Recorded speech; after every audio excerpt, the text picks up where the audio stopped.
지금 저희 강사 목사님을 잠시 소개하도록 하겠습니다. 여러분들이 한번 목사님의 말씀을 들으실 줄로 압니다. 저희가 강사님을 두 번 초대할 때는 이유가 있습니다. 그냥 두 번 초청하지 않습니다. 하나님께서 강사 목사님 통해서 말씀하셨을 때, 우리가 어디 일하셨을 때 저희가 그것을 기대하며 다시 한번 초청하게 되었는데요. 우리 김신혜 목사님께서 우리 오늘 말씀을 전해주실 텐데요. 이스라엘에서 선교사로서 오랫동안 활동하셨고 지금 한국에서 감염신학적에서 가르치시면서 또 다른 귀한 일들을 감당을 해주십니다. 김신혜 목사님 나오실 때 크게 환영의 박수 부탁드리겠습니다.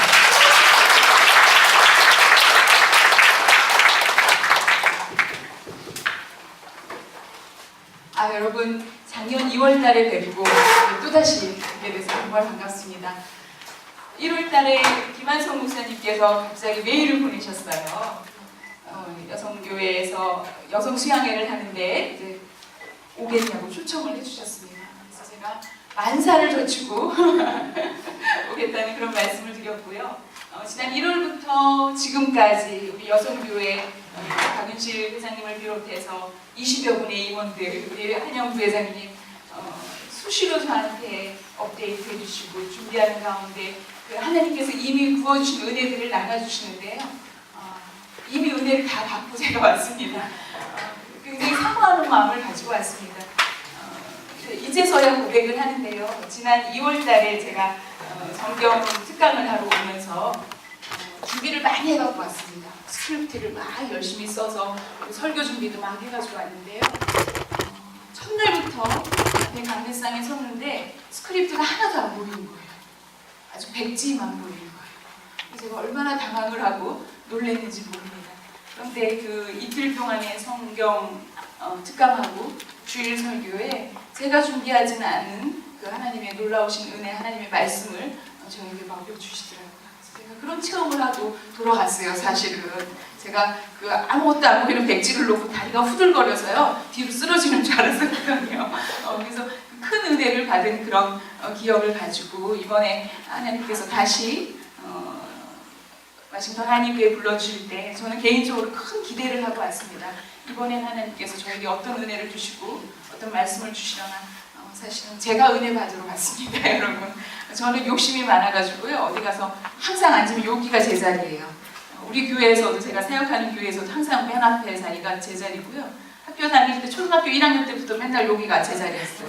왜냐하면 제가 은혜 제일 많이 받으려고 그랬거든요.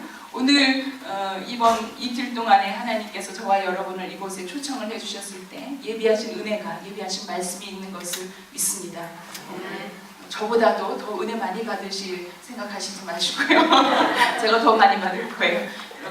여러분, 하여간에 하나님께서 이번 5번의 성경 말씀을 통해서 어떤 일들을 우리에게 보여주실지 기대가 됩니다. 여러분 한번 여기를 보시죠. 참 아름다운 길이죠. 오늘 이 수양관을 오면서 우리 최 장로님하고 같이 이 길을 왔는데요. 너무너무 아름다운 길, 이런 길을 왔습니다. 미국에 이런 길이 많이 있나요? 네.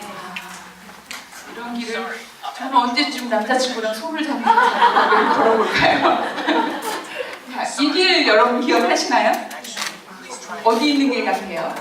한국에 네, 서울 시내 다운타운에 빌딩수 바로 뒷골목에 이런 데가 있어요. 네, 북촌이요, 그렇죠? 제가 아주 즐겨가는 곳인데 한국 나올 계획 있으신 분들은 한국 오시면 꼭 연락 주시기 바랍니다. 이 길을 따라 올라가면 성북동으로 이어지는데요. 성북동 면옥집에 냉면이 기가 막히게 맛있어요. 모시고 가겠습니다. 이 길은 어떻습니까, 여러분? 언덕배기 길이에요, 그렇죠? 눈이라도 오면 얼마나 미끄러울까요? 할머니, 할아버지가 힘겹게 올라가시고 있습니다. 중국에 어디가 있는 것 같아요. 좀 아름답기도 하지만 저 길이 나기 전까지는 어땠을까요? 그냥 산으로 기 올라갔다 기 내려갔다가 굉장히 어려운 길이었을 것 같습니다. 꾸불꾸불한 산길.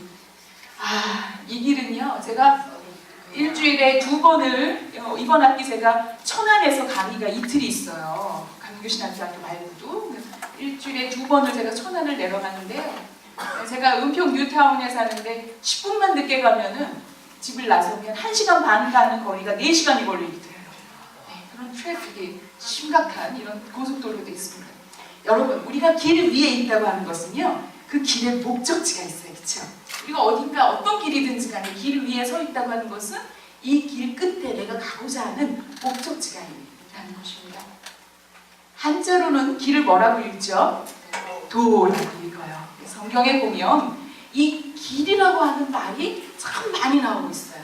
따라해 보시기 바랍니다. 데레크.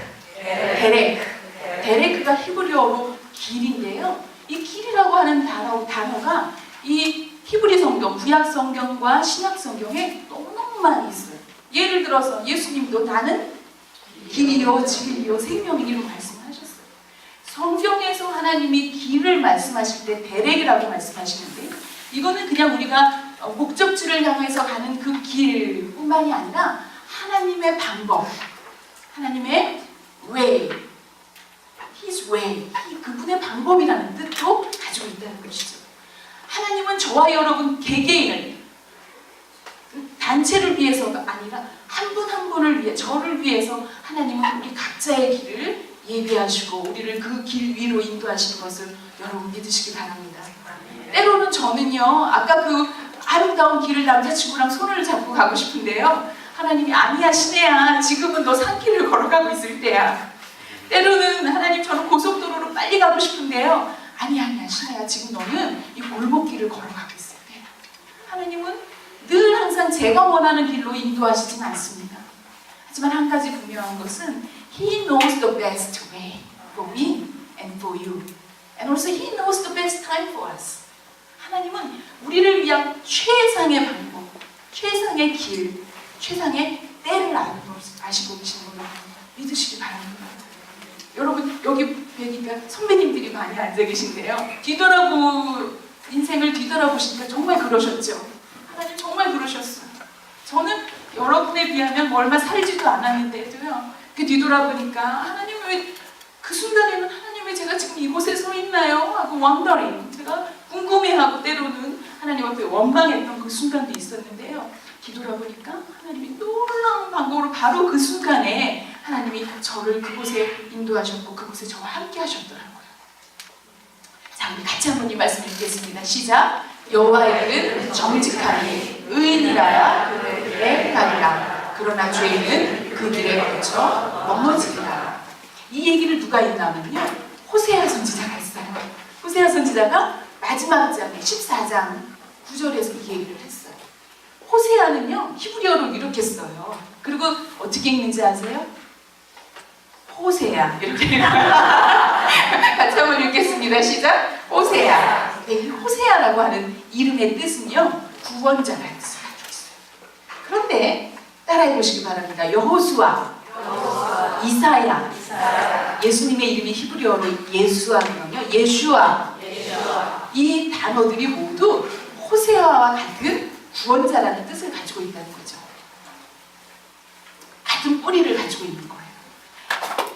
자, 그런가 하면 이 아까 그 호세아 선지자는요, 이 지금 지도를 보시면 어느 지역에서 활동을 했냐면 저 이스라엘, 북이스라엘에서 활동을 했던 선지자예요. 이스라엘이 사울과 다윗과 솔로몬 시대까지만 해도 통일왕국이었는데 솔로몬의 아들 르호보암이 이르러서는 남북으로 갈리게 되죠. 북쪽은 이스라엘, 북이스라엘, 남쪽은 남유다로 갈리게 돼요. 그러나 북이스라엘이든 남유다든 이들이 하나님의 말씀대로 살지 못했어요. 우상을 섬겼고요, 하나님을 모른다고 했고요, 자기 멋대로 살았어요. 그래서 하나님은 그들에게 이제 선지자들을 보내서 경고하시고 또 권면하시고 때로는 겁도 주시면서 하나님이 그들을 가리키셨지만 사람들이 선지자들의, 하나님이 보내신 선지자들의 귀에 기울이지 않았죠. 바로 이 호세아는요, 이 북이스라엘에 하나님이 보내셨던 선지자였어요. 그런데 호세아 시대의 북이스라엘은요, 우상 숭배가 만연했대요. 여러분, 우상 숭배라고 하는 것은요, 정말 무슨 나무를 깎아놓고 거기다 절만 하는 것이 우상 숭배가 아니에요. 불상을 갖다 놓고 거기다 절하거나 다른 종교를 믿는 것만이 우상을 섬기는 것이 아니고요, 우상이라고 하는 것은 하나님보다도 내 중심에, 내 마음에 더 중요하게 여기고 있는 것이 있다면 그게 바로 우상이라는 거죠. 놀랍게도 때로는요 자식이 우상일 때도 있어요. 때로는 남편이 우상일 때도 있고요. 때로는 돈이 우상일 때도 있고 명예가 우상일 때도 있어요. 한 평생을 주를 위해서 헌신하신 목사님들 가운데서도요 마지막에 자녀가 우상이 돼가지고 안타깝게도 평생을 하나님 앞에 헌신하신 그 삶을 넘어지는 모습을 우리가 종종 보게 돼요. 이 호세아 시대의 북이스라엘은요 성적인 문란이 만연했다는 거예요. 부부간에 뿐만이 아니라 남의 부인하고도 성적인 결합을 맺고 또 여자끼리 남자끼리 왜? 그 사람의 성향이 그 사람의 취향이 그렇기 때문에 그 사람의 인권이기 때문에 모든 것이 휴먼 센터 자기의 중심에 자기의 성향에 따라서 그렇게 자기 뜻대로 성적인 문란이 일어나고 있다는 거죠. 이 호세아 시대의 성적인 문란 얘기를 들여다보면요 오늘날과 봐서 별반 다르지가 않아요. 그때도 동성연애가 있었고요 그때도 수간이 있었어요. 수간이 뭔지 아세요 여러분? 동물하고 동물하고 성적인 결합을 하는 거죠. 어제도 그저께 우리가 식사를 하면서 제가 우리 몇 분 원사님들하고 그런 말씀을 나눴는데요. 제가 2000년도에 처음 이스라엘에 선교사로 갔을 때 사람들이 제가 한국에서 왔다 그러니까 궁금해서 물어보고 싶은 첫 번째 질문이 있었어요. 점잖은 사람은 조금 기다렸다가 몇 번 만난 다음에 아주 예의 바르게 물어보고 좀 마음이 급한 사람은 조금 이따 제일 먼저 물어보는 얘기가 뭐냐면 한국에서 왔다 그러니까 어머 한국 사람은 정말 개고기를 먹어요? 그래서 제가 한 번이 해야지요. 막 보는 사람마다 애나 어른이나 그게 그렇게 놀라운 그들에게는 그런 충격적인 이야기인 거예요. 그래서 제가 부끄럽기도 하지만 왜 우리가 개를 먹게 됐는지 글쎄 일본 놈들이 우리 할머니가 농사를 지면 막 나고 쳐갖고 막 제가 막 그냥 그리고 성경에도 가보면 예루살렘 성전이 포위됐을 때 그 성 안에 갇힌 유대인들도 오늘은 내 자식 잡아먹고 내일은 네 자식도 그러지 않았냐. 이 시대적인 역사적인 그런 배경을 제가 막 1시간을 강연을 하면요 막 어떤 사람들이 막 울어요. 울다가 일본 놈들 나쁜 놈들이라고. 제가 처음에 2000년도에 가서는 그 얘기를 막 했거든요. 그런데 2015년도에 제가 한국에 돌아갔는데요 놀라운 충격을 경험을 했어요. 우리 친구 목사님네 갔는데 누구야 하고 부르는 거예요. 그래서 제가 이 집에 애가 또 있나? 아빠한테 와 아빠한테 와. 우리가 그래서 개가 한 마리 뛰어와서 달려가는 거예요. 그래서 얘가 개를 너무 투머치.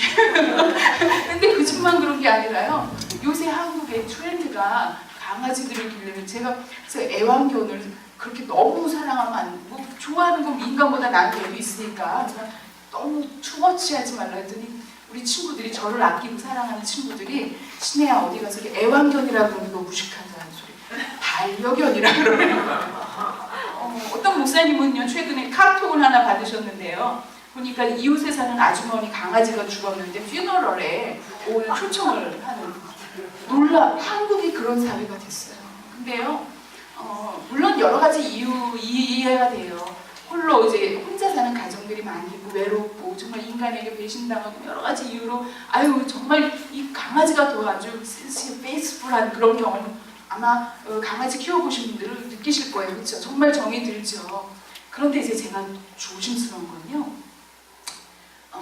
우리가 늘 적당해야 돼. 이게 더 나가면요 우리가 지금 동성애도 20년 전만 해도 한국에서는 동성애를 얘기하는 것이 이렇게 놀라운 얘기였는데요. 지금은 TV 프로그램 드라마에서도 아주 자연스럽게 얘기를 해요. 그리고 이제는 국회에서도 성소수자들의 권리를 통과시키자 뭐 이런 법안이 지금 상정되는 아주 공론화되는데요.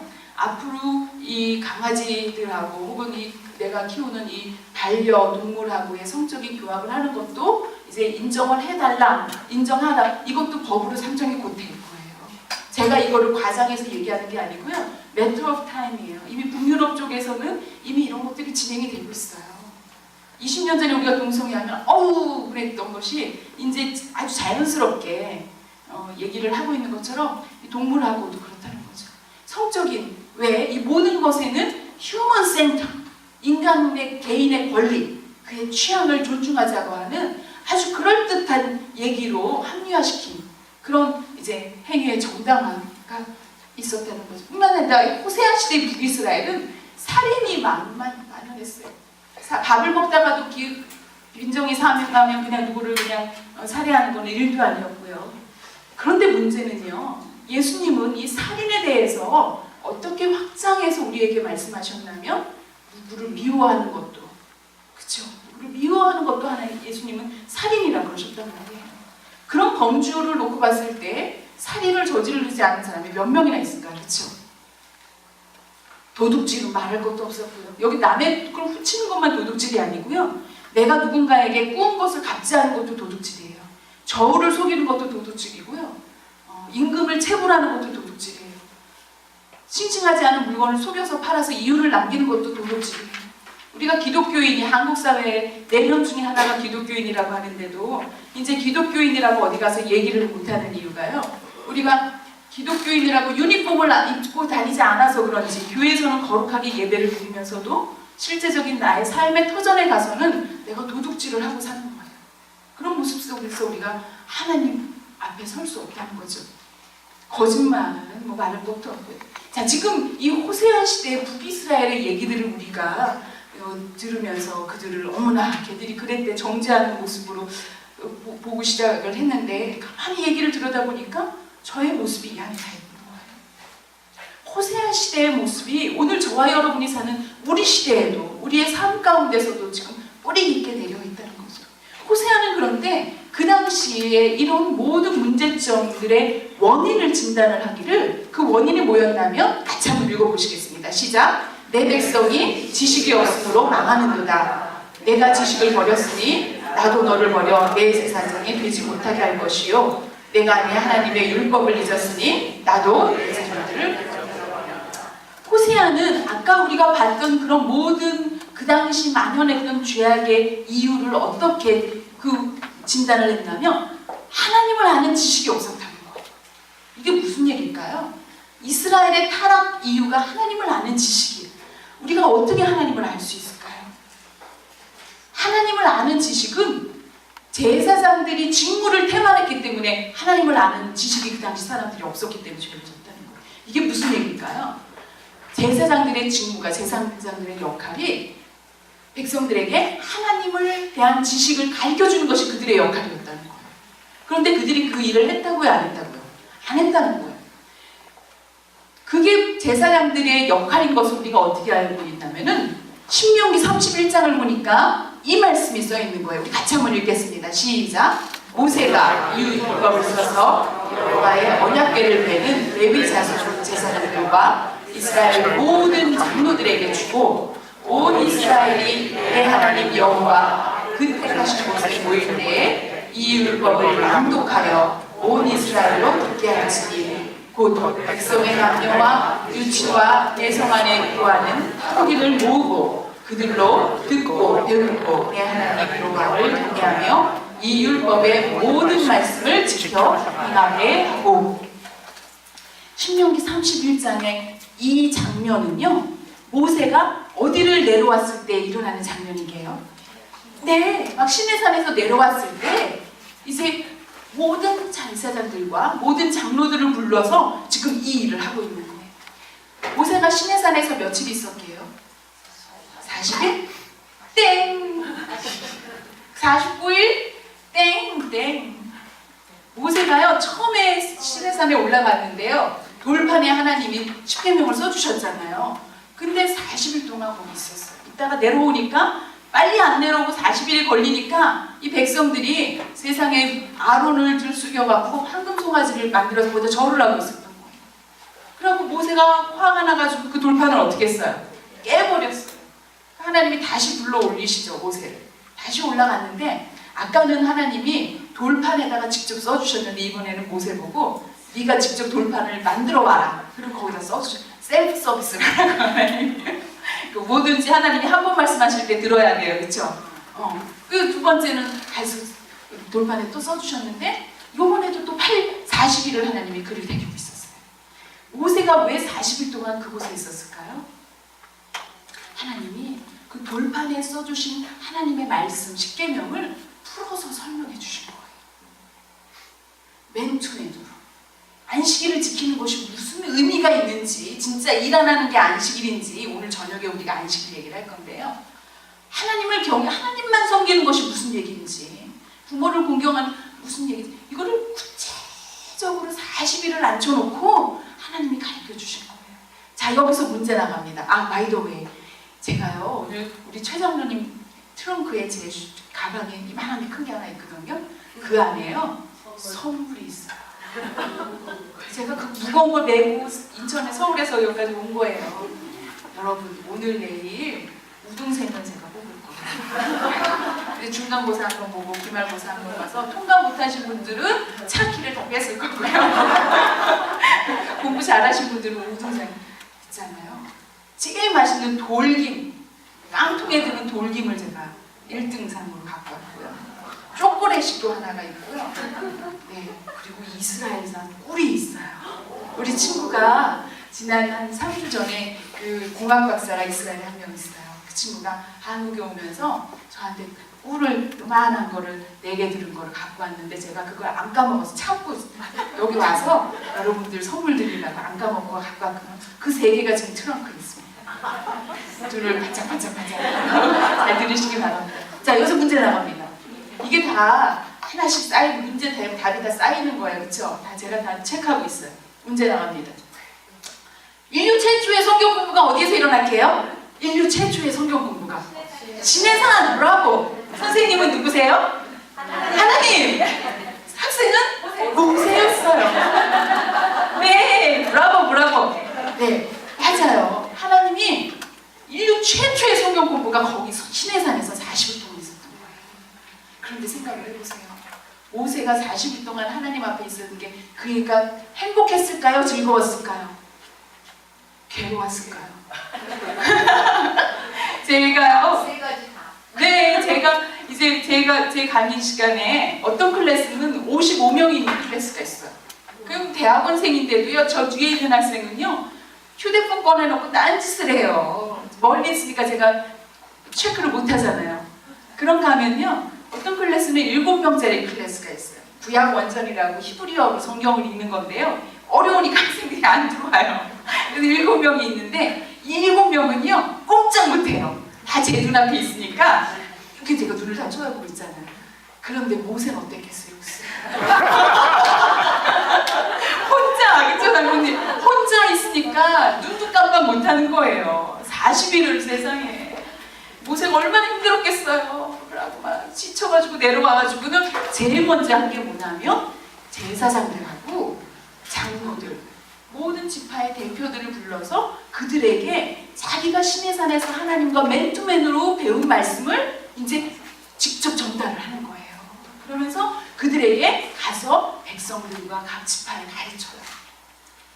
이스라엘이 출애굽한 다음에 시내 광야에 이른 것은요 3번째 달에 이르렀어요. 50일째 되던 해, 출애굽하고 50일째 되던 해, 출애굽을 기념한 것이 6월절이고요. 그 6월절부터 50일이 지난 데가 오순절이거든요. 오늘 저녁에 이제 절기 얘기할 거예요. 오순절에 바로 시내산에서 하나님이 모세에게 율법을 주셨어요. 여하간에 출애굽으로부터 시내산에서 율법을 받을 때까지는 50일밖에 안 걸린 거예요.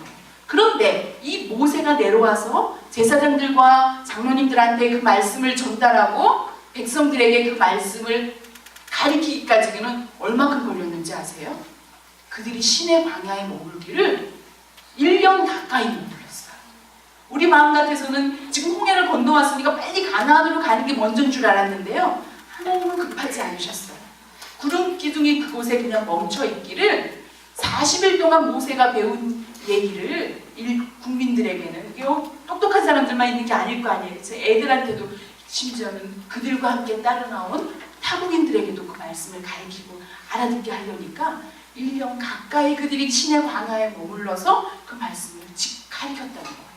또 가르치고 반복하고 또 가르치고 반복하고. 그때 연필이 있었겠어요? 종이가 있었겠어요? 그렇죠? 자꾸 듣고 반복하는 반복. 근데 여기서 또 문제가 나갑니다. 자, 영어 공부, 외국어를 잘하는 첫 번째 방법이 뭔지 아세요? 눈치가 빨라요. 제가 처음에 이스라엘을 갔는데요. 글쎄요. 히브리어로 배우는 거예요. 그래갖고 그 클래스가요. 완전히 정글이었어요. 막 팔토마임으로 막 그냥 선생님하고. 근데요, 제가 영어를 한국에서 영어를 그래도 다른 사람보다 잘했거든요. 중학교 때부터.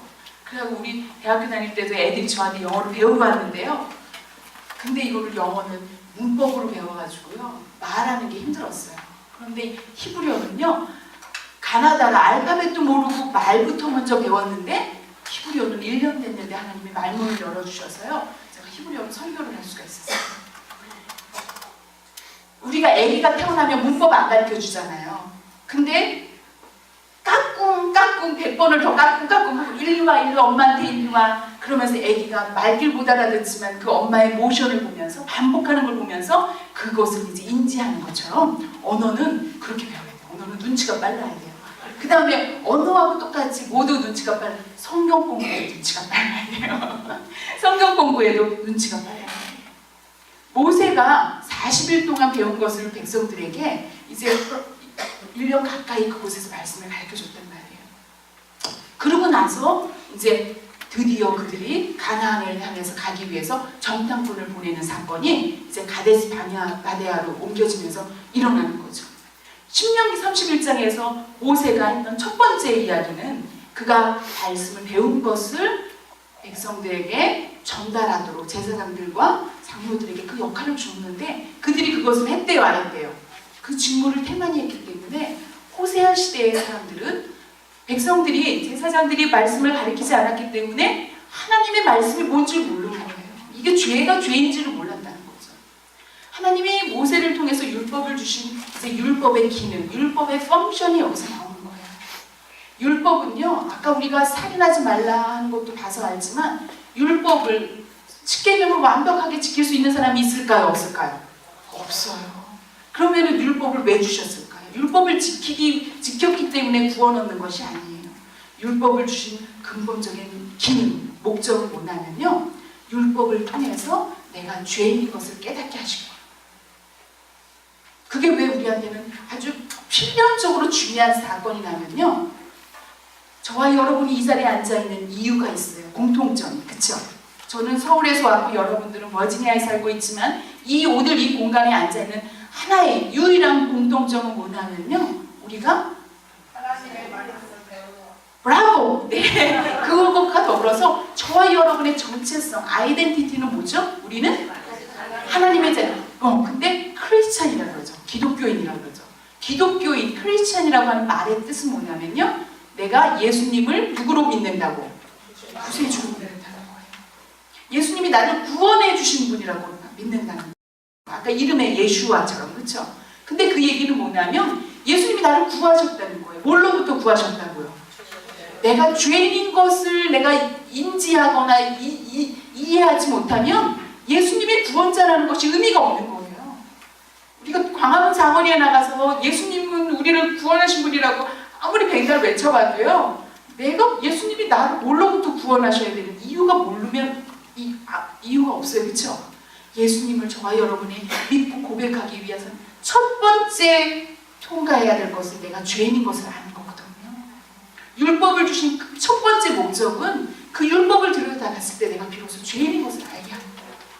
그런데 이 호세아 시대의 사람들이 죄를 져도 죄가 뭔지는 몰랐던 거는 율법을 알지 못했기 때문이라는 거죠. 잠깐만요. 벌써 졸린 분들이 계시네요. 와, 이제 그러면은 저 선물, 저 맛있는 저 돌김이 이제 점점 컴피티션이 이제 줄어드니까 아무래도 앞에 계신 분들 중에 자, 오른손을 잠깐 왼손을 잠깐 앞에 있는 사람 하세요. 시작! 굿모닝. 다 일어나셨죠? 네, 맞아요. 그런데 그 말씀을 맡은 자로서의 말씀을 가리키는 기능을 하는 것은요. 목사님들만, 제사장들만 혹은 장로님들에게만 주신 사명이 아니었어요. 신명기 6장에 보니까요. 이 말씀이 있는 것을 알게 돼서 같이 한번 읽어볼까요? 시작!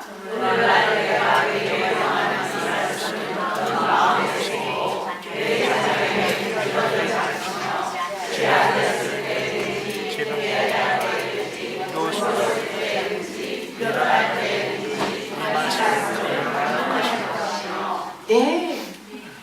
그런 거 보니까 내 지금 누구에게 이 말씀을 하고 계시는 거죠? 부모님에게 구체적으로 엄마 아빠의 첫 번째 역할이 뭐라고요? 자녀에게 하나님이 누구신지, 하나님의 말씀이 무슨 말씀이신지 가리키는 것이 부모님의 역할이었다는 거예요. 제사장만 탓할 게 아니에요. 장로들만 탓할 게 아니라 우리 부모의 역할이, 첫 번째 역할이 아이들 학원 보내고 좋은 옷 사주는 게 아니라 하나님을 말씀을 전하는 거예요.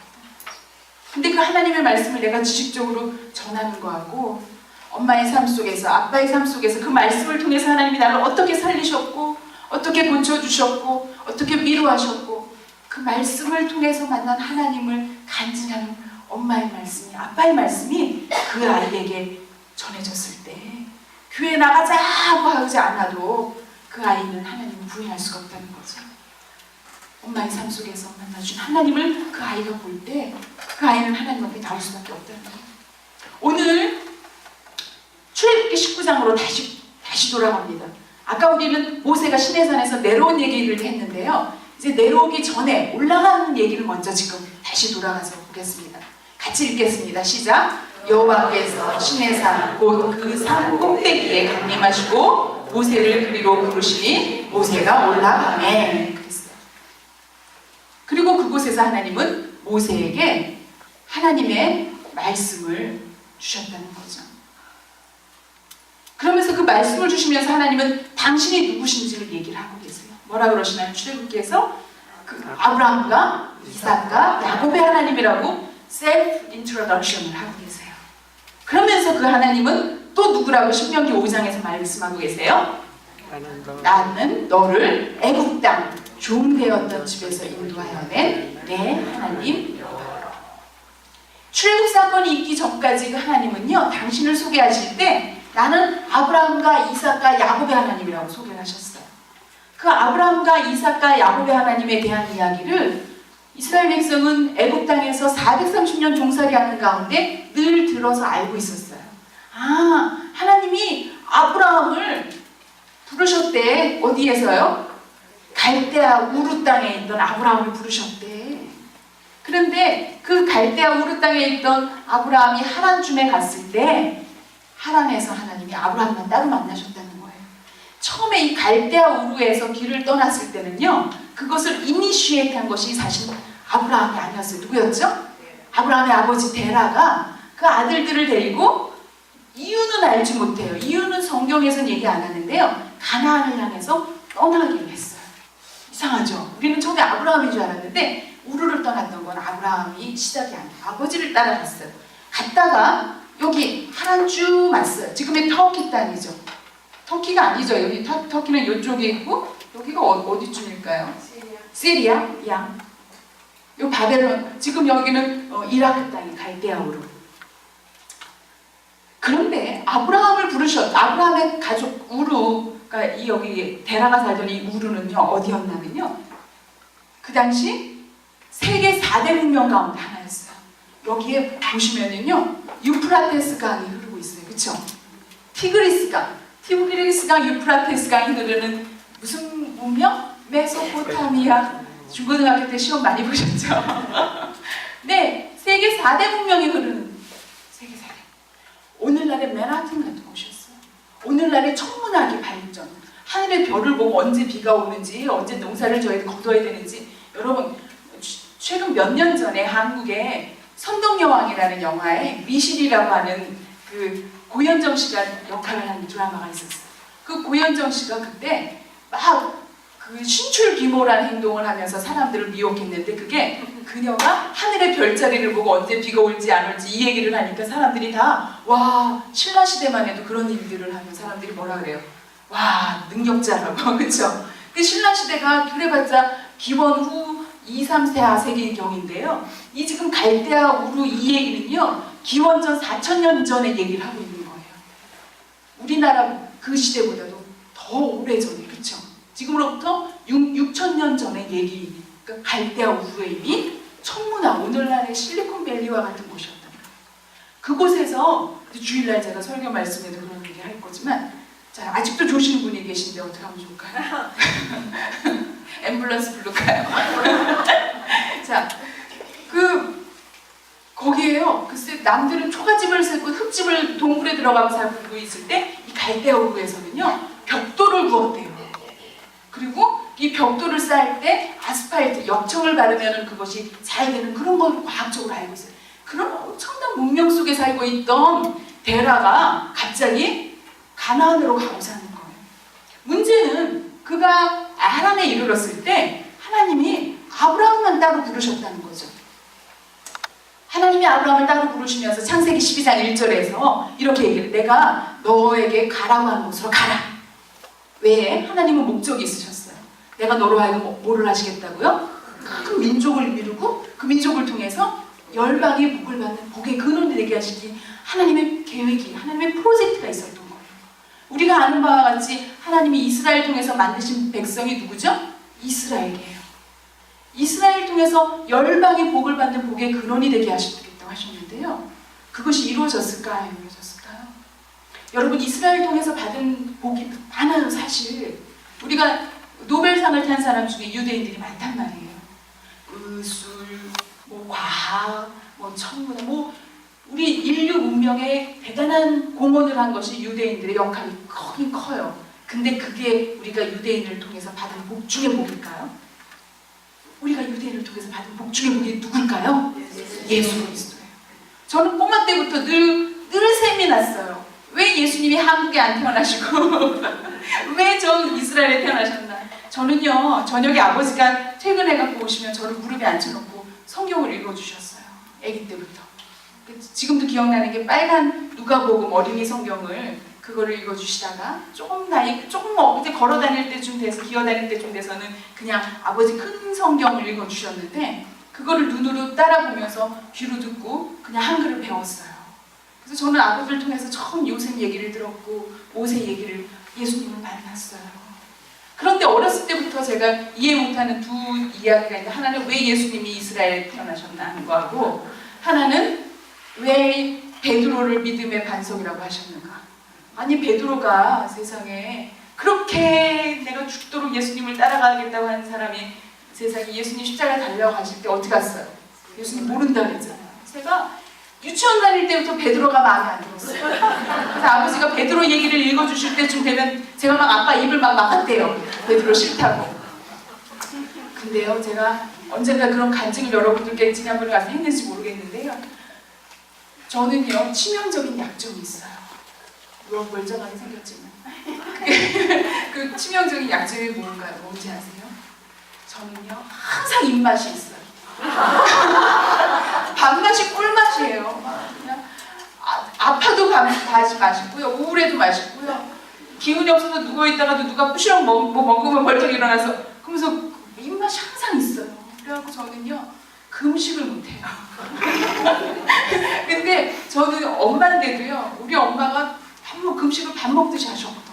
그래서 제가 어느 날 가만히 누워서 생각해보니까 하나님이 우리 엄마를 더 이뻐하실까 날 더 이뻐하실까 그 생각이 드는 거예요. 그래서 제가 전도사, 대학원 졸업하고 전도사를 하고 있을 때인데요, 제가 사순절 기간에 내가 이번엔 죽기 살기로 3일 금식을 나도 좀 해보자 라고 집안에 금식 선포를 했어요. 오늘부터 내 앞에서 누구 먹는 사람 그냥 안 둔다고. 우리 집에서 푹만 해봐라. 내가 가만 안 둔다고 막 신경질을 있는 대로 내면서 금식을 시작했어요. 하루가 막 지났는데 저녁 때 되니까 막 어지럽고요. 이틀째가 됐는데요. 여러분, 환청 아시죠? 멀쩡한 아무것도 안 들리는, 근데 여러분 환청처럼 환각도 있더라고요. 막 누구네 집에서 닭볶음을 해보는 냄새가 나고 막 군만두가 생각나요. 이틀을 제가요, 막 금식을 막 제가 막 쓰러질 지경으로 하다가 3일째 5시간이 남은 거예요. 교회 출근을 했는데요, 사무실에 잠깐 화장실을 갔다 오니까 제 사무실에 글쎄, 아니 누가 소보로빵하고 딸기우유를 갖다 놓은 거예요. 여성교회에서 성가 연습 오셨다가 성가 연습을 하고는 전도사 혼자 있다고 해서 누가 챙겨다 주신 거예요. 딴 데 같으면 어떤 권사님이냐고 좋아가지고 제가 막 신경질을 막 내면서 아니 5시간만 있으면 금식 끝나, 누가 나 이렇게 방해하냐고, 아무도 없는 사무실에서 제가 막 신경질을 내다가 정신을 차려보니까요, 제가 반을 먹었죠. 근데요, 제가요, 정말 리터러리하게 으앙 하고 울었어요. 리터럴 너무 억울해가지고 으앙 하고 우는데 제가 우는 소리에 베드로의 통곡소리를 들었어요. 그래서 제가 그냥 그 자리에서 엎드려서 하나님 얼마나 회개를 했는지 몰라요. 꼬마 때부터 베드로를 제가 되게 흉봤거든요. 그 12명 중에 이름 빼야 된다고 맨날 그랬는데 그 베드로의 심정이 어땠을까? 아니 이 공법방 하나 때문에 되게 억울한데 베드로는 3년 동안 주님 앞에 쫓아다니면서 헌신하고 서원했던 그의 심령은 어땠을까? 제가 그날 하나님 앞에 얼마나 회개를 했는지 몰라요.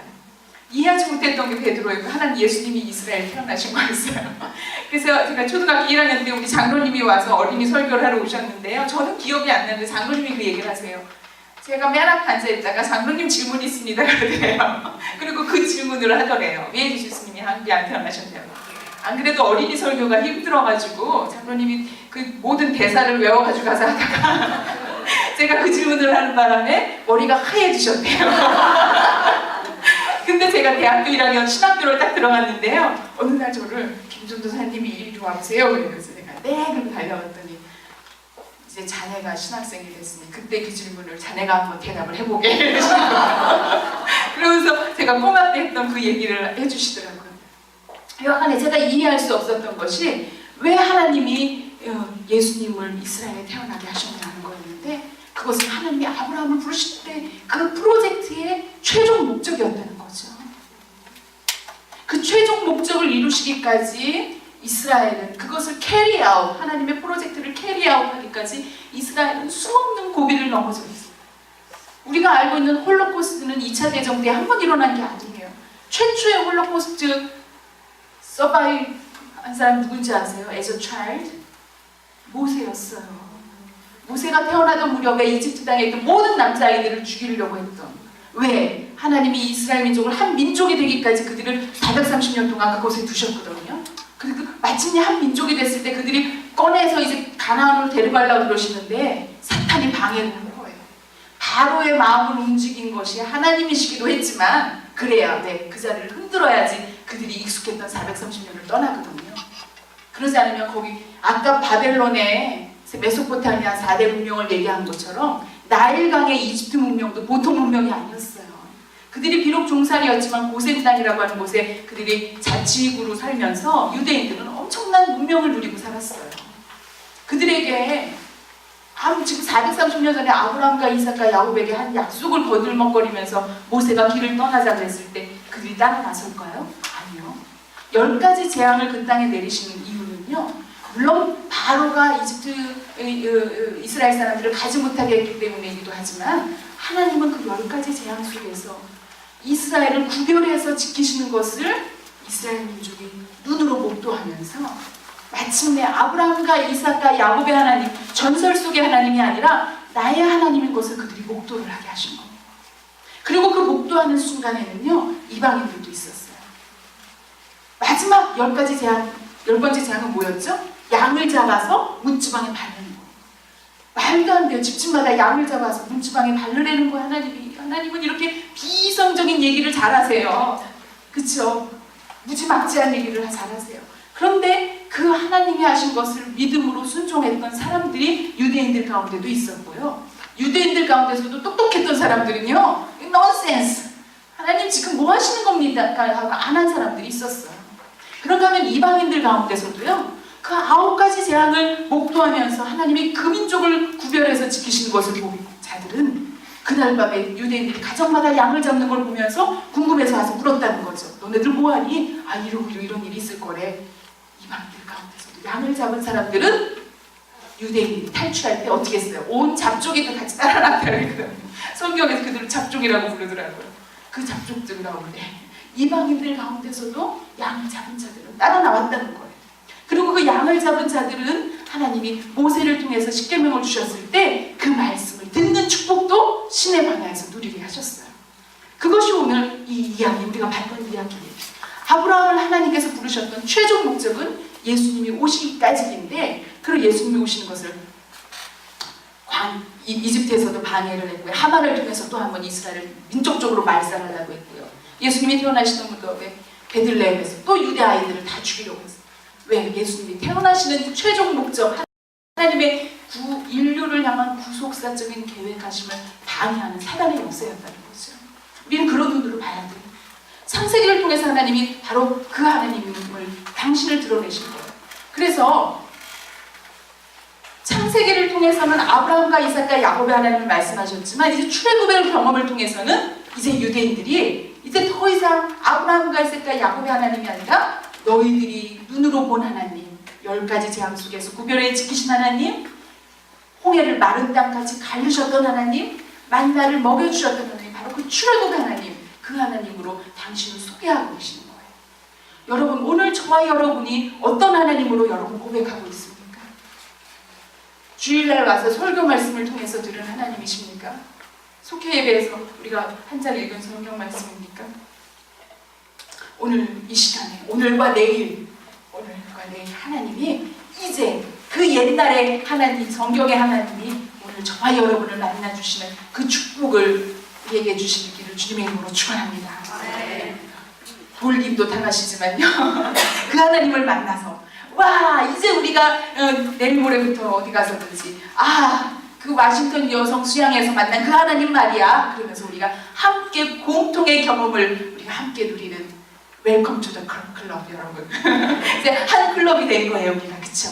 그 한 분도 나고 가지 않고 이번에 하나님께서 예비하신 그 은혜를 우리가 함께 누리기를 주님의 이름으로 축원합니다. 그 하나님이 그 은혜를 누리게 하시기 위해서 아까 그 갈대아 우르에 있던 아브라함을 따로 부르셨는데요.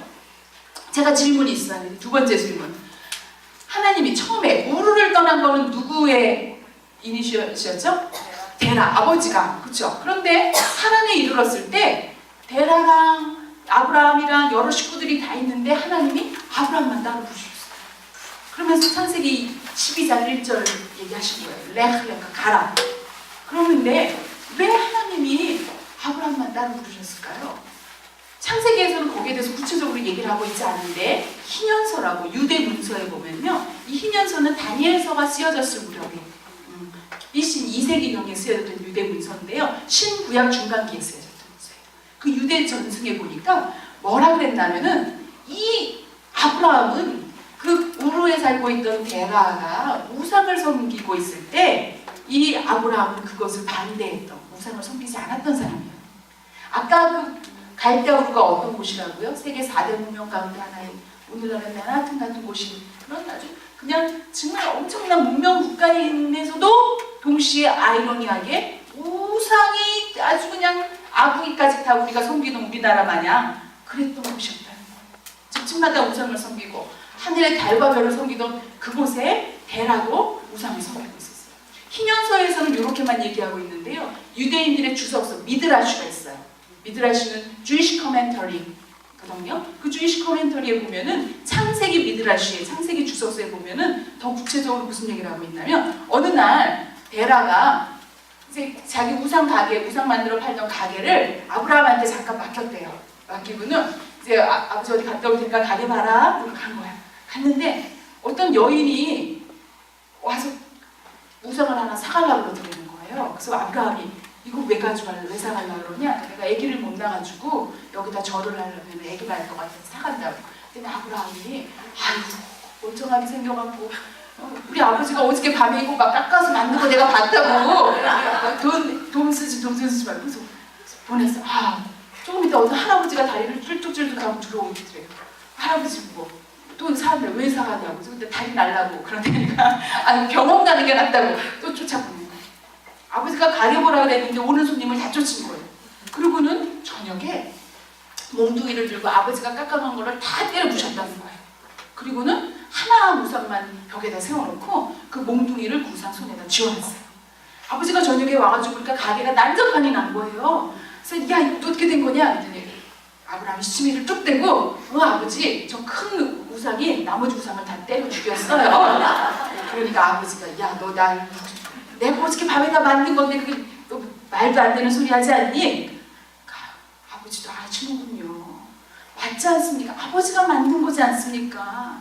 그룹을 어떻게 그걸 신이라고 소개합니까? 아브라함이 그랬다는 거예요. 그게 희년서와 미드라시, 창세기 미드라시에서 데라에 대해서 얘기 더 엑스트라로 인포메이션을 주고 있는데요.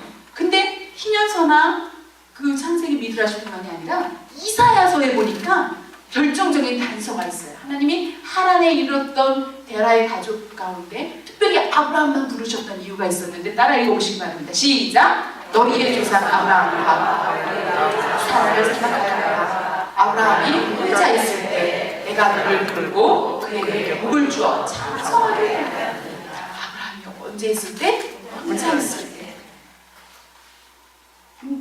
그는 혼자 있은 적이 없어요.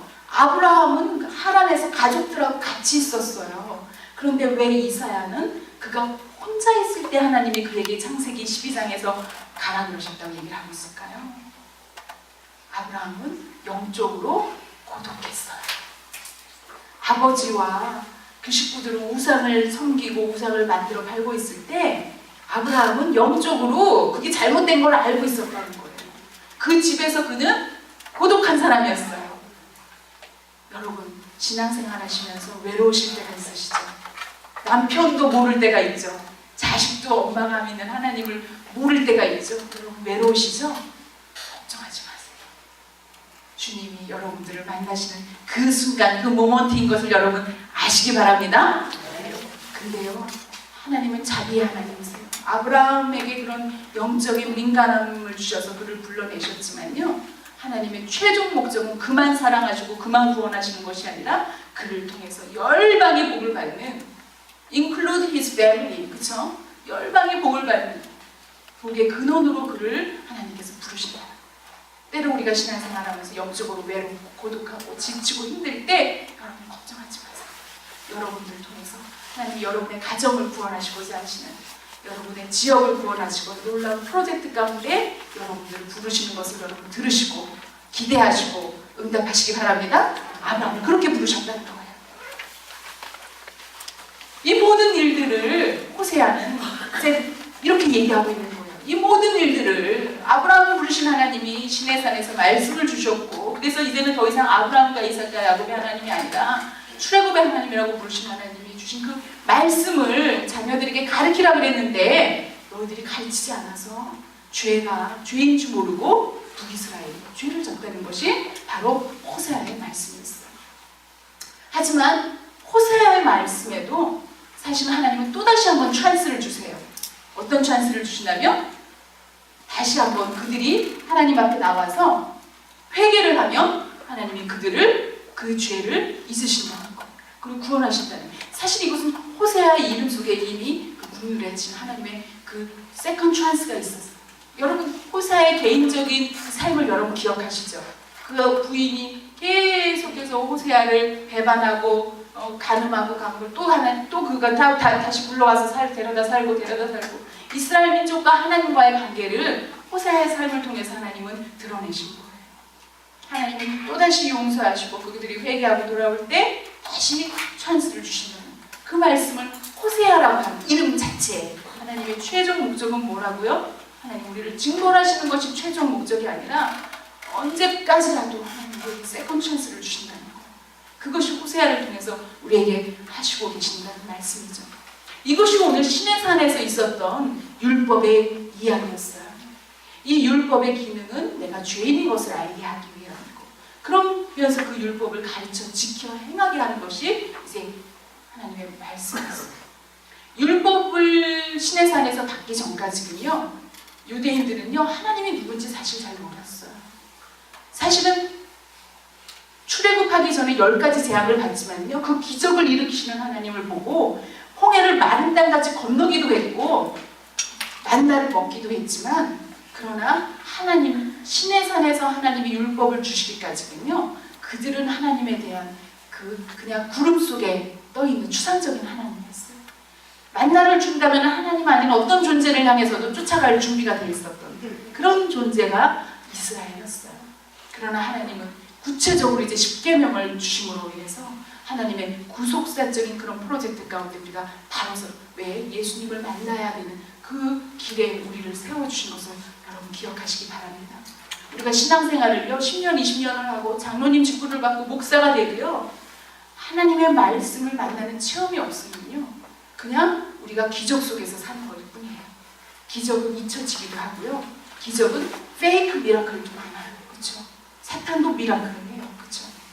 여러분 우리가 신앙생활하면서 죽기 살기로 하나님의 말씀을 사모하시기 바랍니다. 하나님의 말씀을 통해서 하나님의 말씀이 살아 역사하는 말씀인 것을 여러분 체험하시기 바랍니다. 하나님은요 천지를 창조하시면서 뭘로 창조하셨다고요? 말씀으로 창조하셨고요. 천지를 창조하시면서 저와 여러분을 하나님의 형상대로 창조하셨다고 그랬는데요. 그 하나님의 형상대로 창조하셨다는 것은 뭐냐면은 하나님의 말씀의 능력, 혀의 권세를 저와 여러분에게 주신 것을 믿으시기 바랍니다. 그 말씀이 육신이 돼서 오신 분이 누구시라고요? 예수 그리스도예요. 이 모든 것이 하나님을 만나는 사건이 말씀을 통해서 우리가 체험되고 말씀을 통해서 약속하신 그 예수님이 메시아인 것을 내가 인격적으로 만나는 순간이 있어야지만 우리가 하나님을 안다, 예수님을 메시아로 고백하는 그런 우리의 고백이 일어나는 것을 여러분 믿으시기 바랍니다. 이건 우리의 이성으로가 아니에요. 하나님께서 뭐라 그러셨냐면 새 영을 부어주셔야 한다 그랬어요. 여러분 많은 사람들이요 하나님의 말씀을 율법적으로 지키려고 해요. 그렇죠? 그래서 말씀을 행위로만 하려고 하는데요. 그러다 보면 어떻게 되죠? 지쳐요. 그러다 보면요 말씀을 지키지 않는 사람들을 쉽게 정죄해요. 그렇죠?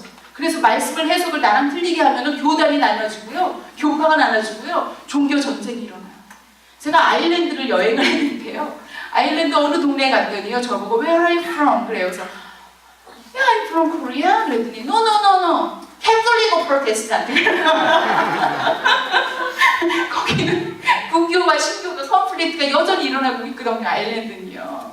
그 친구는요 제가 카톨릭인지 프로테스트 개신교인지 그게 궁금해서 Where are you from? 그러는데 저는 나는 한국 사람이야. 근데 저랑 같이 여행을 간 친구가 주이시 랍비였거든요. 그 친구가 뒤에서 그 친구 거기 히스토리를 다 하니까 너 죽어? 막 이러면서 그 동네가 카톨릭이래요. 너 카톨릭이다 그래요? 이러는 거예요.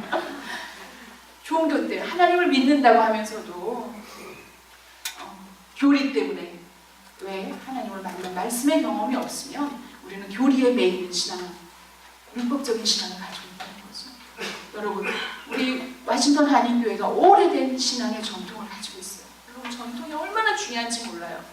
누구나 너나 할 거 없이 다 예수님 만났다고 그러고 뭐 하나님 음성 들었다 그러고 근데 전통이 없이 말씀의 근거가 없이는요 이단도 많아요.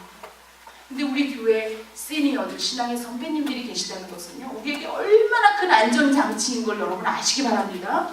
왜? 신앙에 튼튼한 뿌리가 있는 교회, 말씀에 뿌리가 있는 교회에 흔들리지 않거든요. 사탄이 함부로 와서 흔들지 못하거든요.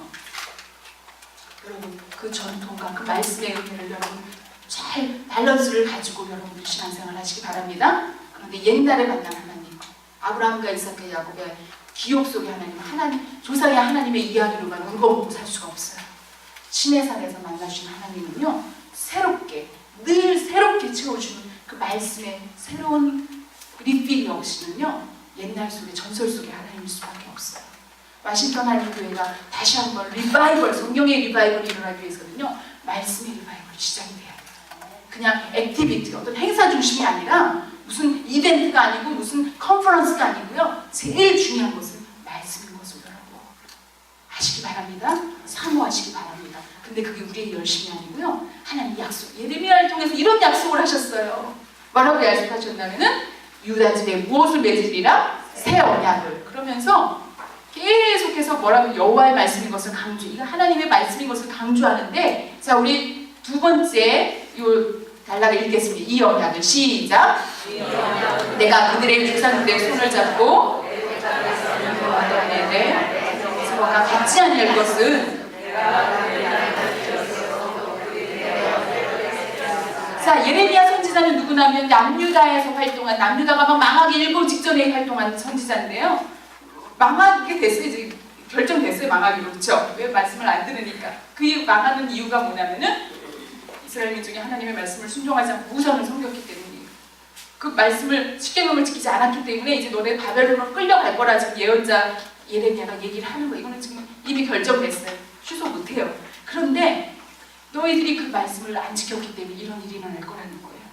그래서 그 언약은 어떤 언약이었어요? 하나님 주신 언약은 십계명을 주신 하나님, 시내산에서 준 그 말씀을 너희들이 안 지켰다는 거예요.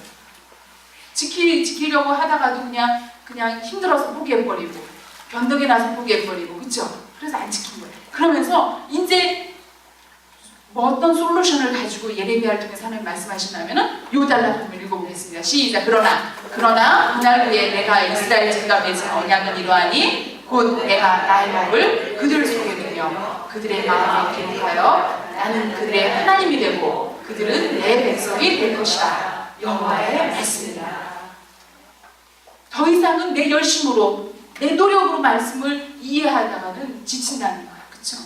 율법주의적인 것이 아니라 하나님의 마음에 자원하는 심령을 주셔서 하나님의 말씀대로 살고자, 그 마음에 그 모세에게 십계명을 돌판해 주신 그 율법이 아니라 이제는 그 말씀을 우리 심령에 하나님 주신다는 거예요. 그 얘기는 내 힘으로 그 말씀을 순종해서 지키게 하시는 것이 아니라 하나님이 도우시겠다고 하시는 거예요. 여러분, 성경 말씀 읽는 것도요, 기도하는 것도요, 새벽기도 나오는 것도요, 내 열심으로 하다가 잘 못해요. 운동도요, 짐에 가는 것도 하루만 빠지면요 이틀째 가는 거 꽤 나잖아요. 새벽기도도 마찬가지. 내 열심 가지고는 안 돼요. 그런데요, 말씀에 사모하는 영을 부어주시니까요, 밥 먹으러 간 제 치명적인 약점이 뭐라고요? 먹는 건데요, 말씀의 은혜를 주시니까 권사님 막 밤에도 앉아도 말씀이 너무너무 재밌는 거예요. 그 은혜를 주실 때가 있더라고요. 그것을 사모하시기 바랍니다. 그 말씀이요, 막 너무너무 신이 나는 거예요. 그 은혜를 하나님이 예레미야를 통해서 약속하셨다는 거예요. 그것이 어떤 언약이라고요? 십계명의 언약이 아니라, 따라해보세요. 새 언약, 브리트 하다샤. 새 언약. 그것은 갱신으로 새 언약. 이 브리트 하다샤는요, 십계명을 버리라고 하는 게 아니에요. 왜? 십계명은 절대적으로 필요해요. 왜? 우리가 죄인인 것을 알게 하는 기준이기 때문에. 십계명이 있어야지 우리가 죄인인 걸 알고 예수님을 고백할 수 있거든요. 그런데 그 십계명은 머리로만 이해하거나 내 열심으로 이해하는 것이 아니라 이제는 하나님이 내 심령에 자원하는 심령을 주셔서 그 말씀대로 살아가는 것이 행복한 것을 인조이하게 하시는 그 갱신으로서의 언약을 마음판에 약속하신 것이 예레미야를 통해서 주신 약속이에요. 여러분, 이 PPT 자료를 제가 5개를 다 만들었는데요, 원하시는 분들은 이메일로 보내드릴게요. 받아 적지 않으셔도 돼요. 자, 그런데 아까 그것이 이제 시내산에서 일어났던 사건이라면 시온산에서 일어났던 사건이 중요해요.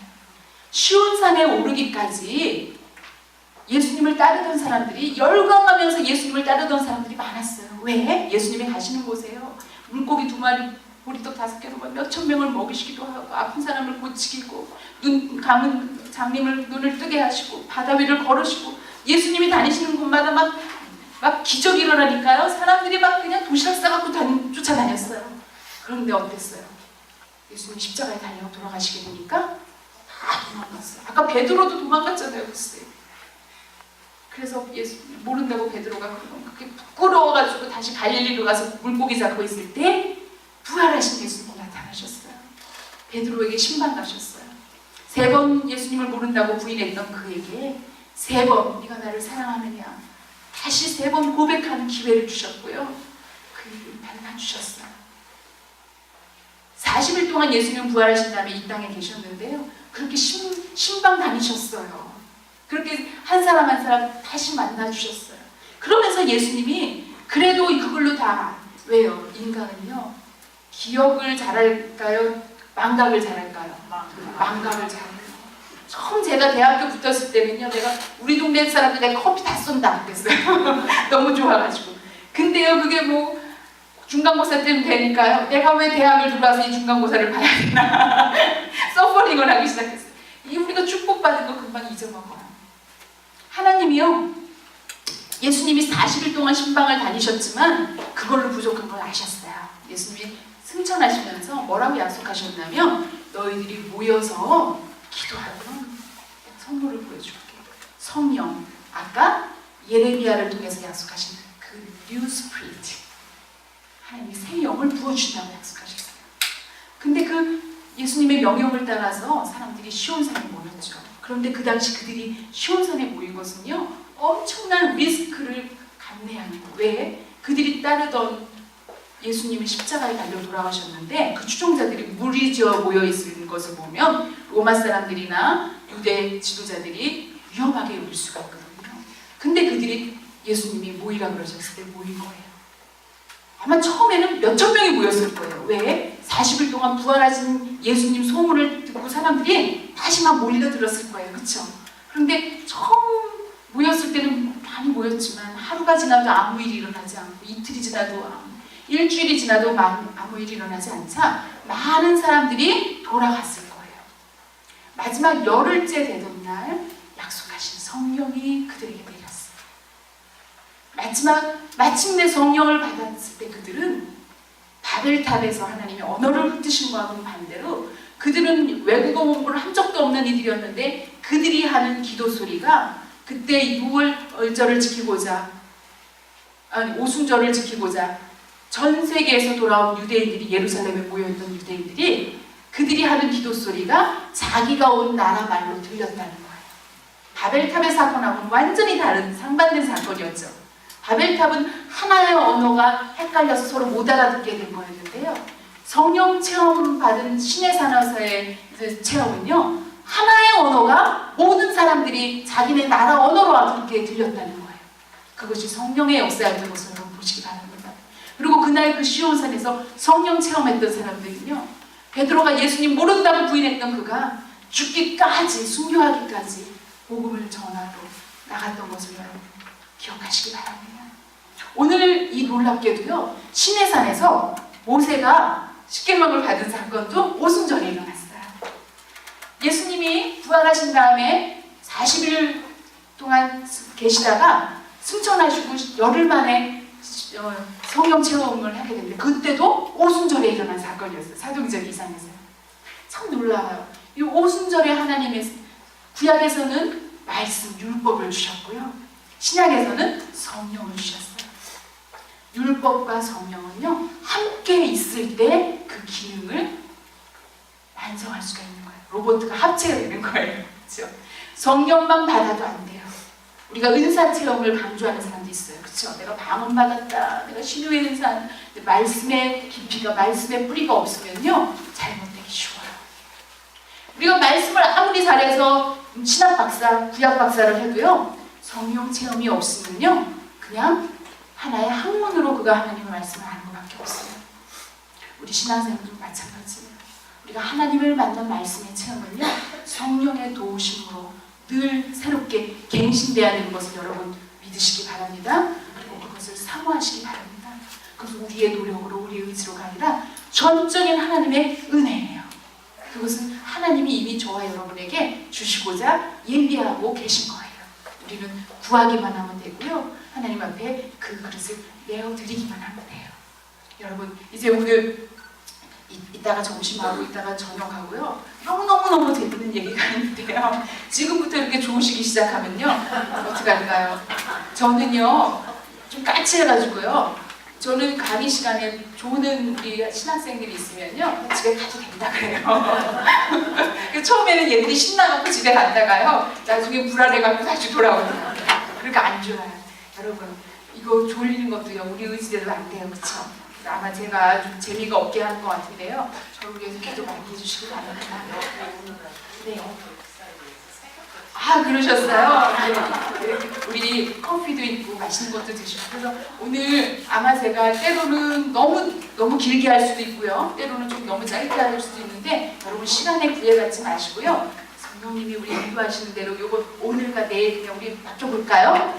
네. 그래서 하여튼 이따가 2교시요, 너무너무 재밌으니까요, 기대하시고 오시고, 그리고 이제 우리 Q&A 서로 질문하고, 또 우리가 서로 코멘트도 하고, 여러분과 제가 하나님께서 만나주신 말씀을 함께 우리가 쉐어링하는 그런 시간을 함께 가졌으면 좋겠습니다. 여러분 감사합니다. 우리 두 번째 시간에 뵙기로 같이 우리 먼저 회장님 나오셔서 광고하시기 전에 우리 같이 한번 기도하도록 하겠습니다. 우리 옆에 계신 분들 손을 한번 꼭 다정하게 잡아주세요.